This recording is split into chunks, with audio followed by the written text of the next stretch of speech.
we can look another chart from another part of ourselves, like when Sun comes to 0 degree of Aries, which is happening March 20th, and that would represent our collective physiology or our collective body, or it's more like on the ground. So you see, you always have like your mind and your body, two perspectives. So one perspective is much more like a, human made, and the other one is more like a natural.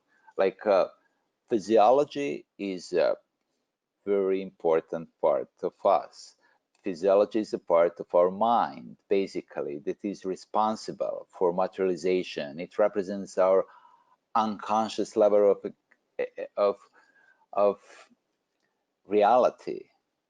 And through physiology, that point, like when we say, when the sun comes to 0 degree of Aries, we as astrologers have a tendency to look the year, which is ahead of us. And just we want to understand the key things that are like that are happening to us, something that is on a more objective level. So if you take the chart for St. Greenwich, you say, wow, it's Pluto rising. Exactly. So Pluto is exactly on a degree, it's rising degree. If you're taking the primary meridian for that, wow, that already looks like a pretty intensive.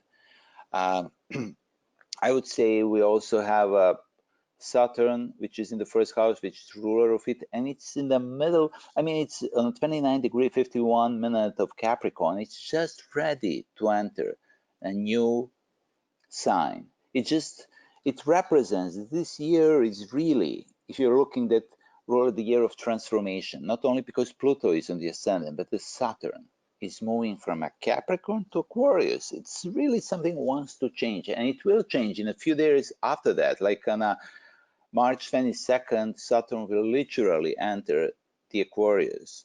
So that's significant, but just take a look at that picture. So what you see here is also a moon, which is important. And moon, so as you will see, is on a 13 degree of Aquarius. If you remember, that's actually the place where we had the Venus in January 1st chart.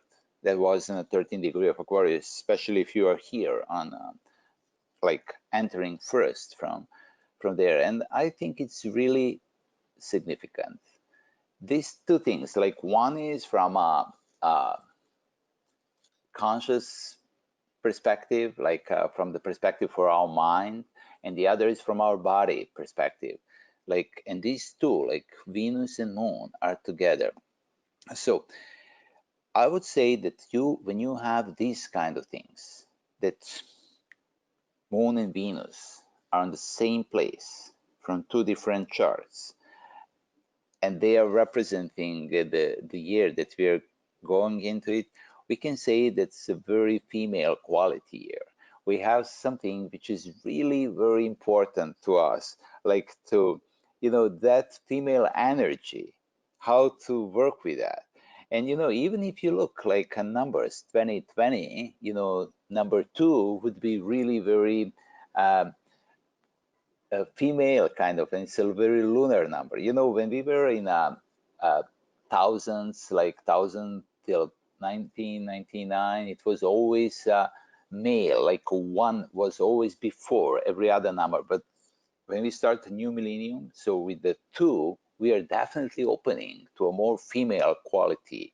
And this year is also one that will strongly emphasize that, because it's a 2020. So just looking from that point of view, I'm just trying to explain how important is the Moon and Venus conjunction, and the level of our feelings, the level of our happiness, of our Moon and Venus, and the relationship and the emotions that we have in ourselves. So it's going to be like a very crucial thing for this year.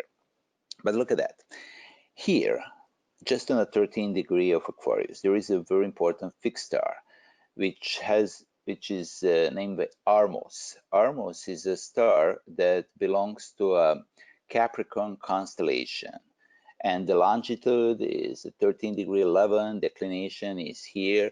But what I want to tell you, Venus on the January 1st is going to be also the same degree declination. It's just as you can see, compare these two declinations of Venus and Capricorn, and where the Armos is, it's basically the same, but especially if you take a moon, longitude and declination of the moon and longitude and declination of the Armos is the same. What does that mean? Well, that means they are in occultation.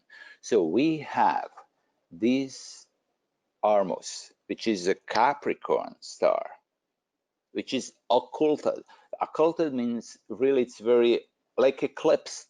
So like moon would eclipse that star. So you wouldn't be able literally to see that because it would be exactly over it. And the Venus is the same, but you know, from the January 1st chart, meaning we are really getting the story from a Capricorn. It's not the Capricorn sign, that's the Capricorn constellation star.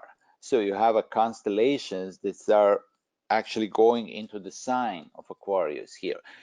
Well, when we are talking about the fixed stars, we definitely know that they represents like a very, I call them pillars of destiny. They represents the deepest memories, like codes of us. And the story of Capricorn constellation is a story of old memory that wants to be, you know, that wants to go out and to be communicated. But usually that memory is something that no one wants to remember. So that's why people try to bury it, to just to, you know, go away from it.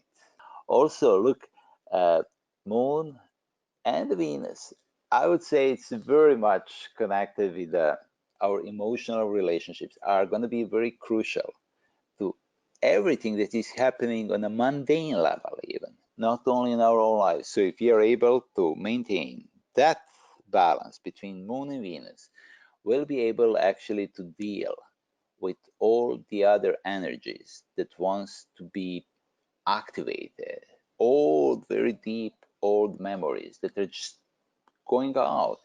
You know, having so many planets in Capricorn plus a Capricorn star, wow, we really, you know, we are really going into that kind of, you know, deep old memories.